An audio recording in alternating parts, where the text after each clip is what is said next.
was so turned upside down, and then there was a lot of judgment around it. But you've known a really long time. Yeah, and it did not feel good at all. Right. It's an odd thing to be vulnerable and to be open, but we want to know about the cult. She told us she was in a cult. So she opened up this line of conversation and questioning. I thought you ran away from a cult. I did. A cult? What kind? That's a whole different story. We can absolutely get to that anytime. I mean, I have an open book anytime. Jim got them. Like, how bad was it? What was it about? How did you get in? How did you get out? From the beginning?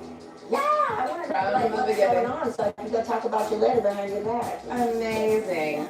I mean, this is a new one for me. I've known a lot of people. Well, no, that's not true. I knew someone that was in the cult. That's not true, Erica.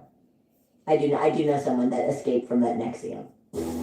When I was in high school, I was very involved in my youth group. Wait, you're a Christian? Yes, but my parents were not religious. But I was in a very religious community. Okay. So I chose religion, essentially.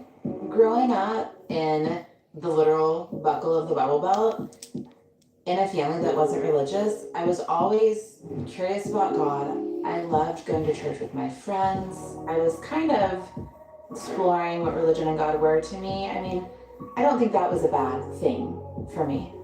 I moved to Florida where the church is. So wait, this church is in Oklahoma. It's in Florida. My youth group was in Oklahoma. He started a church in Florida. That's what I'm getting at. So you started, and then he moved to Florida. He moved, and a lot of us. A lot of you followed him. But the longer I was there, the more controlling things got.